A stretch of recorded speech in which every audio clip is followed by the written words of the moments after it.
Today's tech news moves fast, but understanding it shouldn't be hard. That's why Snarful Solutions Group brings you Connecting the Dots, where we break down what's happening in tech and why it matters to you.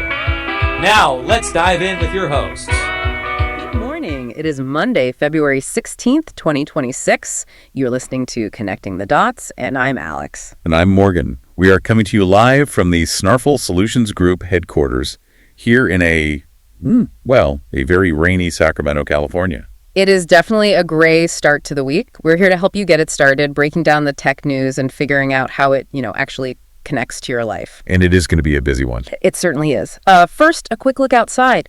If you're here with us in Sacramento, happy Washington's birthday. We're looking at rain and a high of just 51 degrees. So yeah, keep that umbrella handy. And for the rest of the country, a quick heads up. There's a fire weather alert for the central and southern plains. We're talking gusty winds, low humidity. Meanwhile, out west, two big Pacific storms are rolling in, so expect rain at low elevations and some pretty heavy mountain snow. Please be safe out there if you're traveling. Okay, let's glance at the markets. Friday's close was a bit of a mixed bag.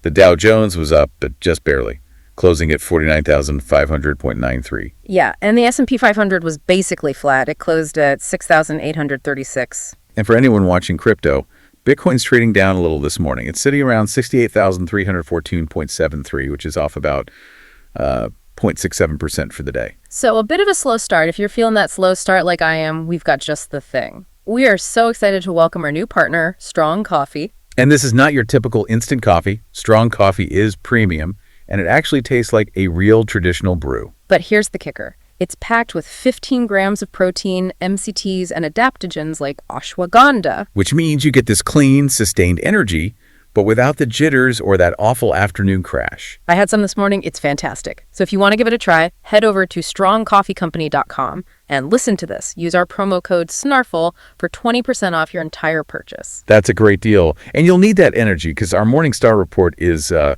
very full today. It is. For our new listeners, the Morning Star is our internal Snarful Tech article report.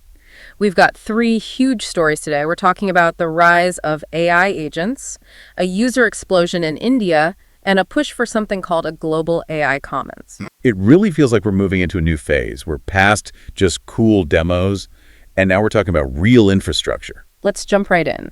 Our first story is a huge hiring announcement from OpenAI. This was all over X yesterday. Sam Altman announced that Peter Steinberger is joining the company. And if you're a developer, that name is probably very familiar. He's the creator of OpenClaw. Right, which used to be called QuadBot and MultBot. Yeah. This thing is an open source AI agent that just went completely viral in early 2026. Viral is an understatement. We're talking 198,000 stars on GitHub. Millions of site visits in just a few weeks. It's huge. And this isn't his first success. Steinberger founded a company called PSPDF Kit, ran it for 13 years, sold it, and then started playing with AI agents as a side project. And now Sam Altman is calling him a genius. Well, it's the specific mission that's so interesting. Yeah. He said Steinberger is there to drive the next generation of personal agents. He's talking about very smart agents that interact with each other. Okay, let's break that down because I think we hear AI and our minds immediately go to chatbot. But an agent is different, right? They're fundamentally different. A chatbot is like a really smart librarian. You ask it a question, it finds the answer, and it gives it to you. It's about information. Okay.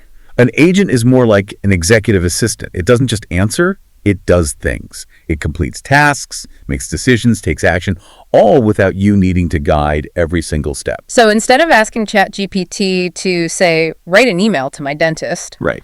An agent could check my calendar, find an open slot, call the dentist's scheduling system, book the appointment, and then just put it on my calendar for me. Exactly. You give it the goal, and it figures out the steps. Yeah. It's a huge leap. And this hire is happening while OpenAI, which is now valued at a wild $500 billion, is fighting a war on a few different fronts. They really are. You have to talk about the competition here. Anthropic has been doing some amazing work. They really have. Their Claude Opus 4.6 and Claude code models are fantastic at coding and, maybe more importantly, at sustaining really long, complex tasks. That's the battle right now. Yeah. Can your AI finish a big job without getting confused? And Anthropic has been winning on that reliability front. But there's a really crucial detail in this OpenAI news about the open source angle. Yes. Usually, a big company buys a project like this and immediately shuts it down or makes it proprietary. But they're not doing that. No. This is the strategic move. OpenClaw is going to remain open source, and it will live in a foundation that OpenAI supports. And that matters because it's already popular everywhere, including China. It is. It works with Chinese models like DeepSeek.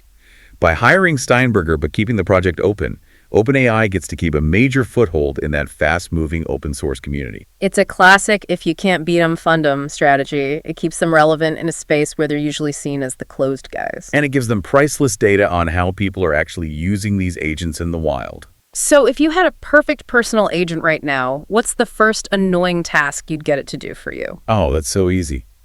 My digital photos, they're a complete mess. I have them scattered across Google Photos, iCloud, old hard drives. I feel that.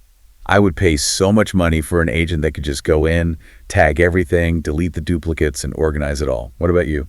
Dentist appointments. Yeah. 100%. Or maybe waiting on hold with customer service. Oh, that's the one.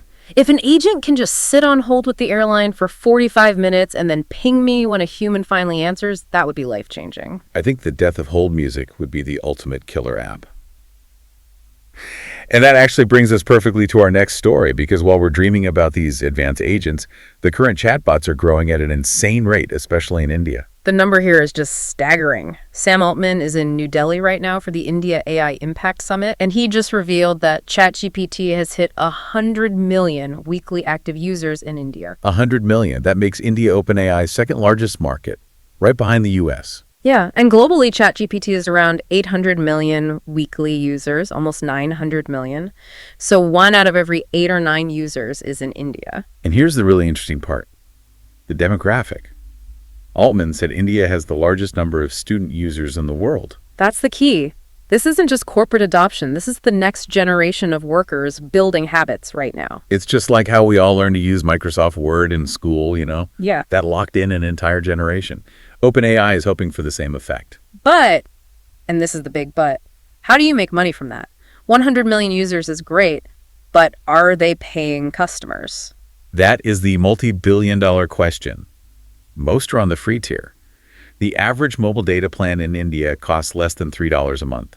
So asking someone to pay $20 a month for a subscription is a tough sell. And Google is not making it any easier for them. Not at all. Google's move is incredibly aggressive. They partnered with Reliance Jio, which has 480 million subscribers. And what's the offer? They're giving Jio's 5G customers their Gemini AI model, and get this, 2 terabytes of cloud storage, free for 18 months. 2 terabytes, that's impossible to compete with. Once you've moved your entire digital life into that storage, you are not leaving. It's a classic mode. So OpenAI had to respond. They launched a cheaper, localized version called ChatGPT Go for under $5. And then they had to make that free for a year for some users just to stay in the game. It's a price war. So they're also trying to compete on quality, on localization. They launched something called IndQA. Right. It's a benchmark for 12 different Indian languages: Hindi, Bengali, Tamil. The goal is to prove their model understands the local culture and nuance better than anyone else's. It's a long-term play. Altman is betting that India won't just be a consumer of AI, but a builder of it. Exactly. But for now, it's a brutal fight for market share, not revenue. Speaking of building, that leads us perfectly into our third story from the Morning Star. We're staying in India, but we're shifting from the corporate battle to public infrastructure. And this might be the most important story of the day. I think it is. This comes from Abhishek Singh, who is the CEO of the India AI mission. As you said, the big summit starts today in New Delhi. It's the first global AI summit ever hosted in the Global South. And he's proposing a vision for a global AI commons. And this is it's such a refreshing way to frame the conversation. Instead of talking about stock prices, the vision is about citizen impact. How does AI help a farmer, a doctor in a rural village? And they're putting serious money behind it. The budget is around $1.2 billion US. They're building the actual nuts and bolts. Singh said they have 38,000 GPUs live right now. Which might not sound like a huge number compared to a US data center, but the key is how they're deploying them, right? Exactly. The government is incentivizing private investment, but they're also subsidizing access. If you're a startup or a researcher, the government will cover up to 100% of your GPU costs to build a foundational model. That is a massive deal. It just completely lowers the barrier to entry for anyone with a good idea. And it's not just compute. They're providing the data, too, through this platform called AI Kosh. Kosh, like a treasury or a repository. Right. It already has 7,000 data sets and 400 open source models available. The idea is to create this shared data layer so a developer doesn't have to start from scratch. I love the quote from Singh. He said, "Artificial intelligence is not meant to replace people. It is meant to empower them." It really reframes AI as public infrastructure, like roads or electricity. It's a utility that everyone can build on top of, not just a product you buy from Silicon Valley. It's about democratizing access. Which is such a different perspective from the job-stealing fears we so often hear about. It is. The ambition is huge. Of course, execution is everything. But the vision of a global AI commons is a powerful statement. It says, we're going to build this future for ourselves. What a day. From Austrian developers to summits in New Delhi, the AI map is definitely getting bigger. It absolutely is. And before we do our final recap, we want to give a shout out to one more partner that keeps us going. That's right. If you are a golfer looking to upgrade your shoes, you have to check out Skoni. That's spelled S-K-O-N-I. Skoni makes premium golf shoes that are unbelievably comfortable. Honestly, they feel more like a high-end sneaker than a stiff, traditional golf shoe. And we have a great deal for you. Use the promo code SNARFL at checkout and you'll get 15% off your entire purchase. Just go to skoni.com. All right, let's do a quick recap. A lot of information today, so let's connect those dots. Okay, first, the age of AI agents is here. Okay. Peter Steinberger joining OpenAI means AI is about to get much better at doing things for you, not just talking. Second, India is now a certified AI superpower with 100 million weekly users. It is a massive and very fierce battleground between Google and OpenAI for those users. And finally, the India AI mission is trying to reframe the global conversation. By treating AI as public infrastructure, they want to make sure its benefits reach everyone, from farmers to doctors. It's a vision of AI as a public utility. It's a great reminder that the tech is only half the story. The other half is who gets to use it and how. That's it right there. Well, we have a lot to keep an eye on this week, but that is our show for today. We're here to help at Snarful, so reach out on our website if you have any more questions. Thanks for listening, everyone. Have a great Monday.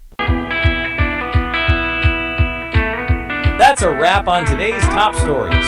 Remember, tech doesn't have to be complicated, and we're here to help connect the dots. If you've got questions or want to learn more, visit us at snarful.com. Thanks for listening, and we'll catch you next time.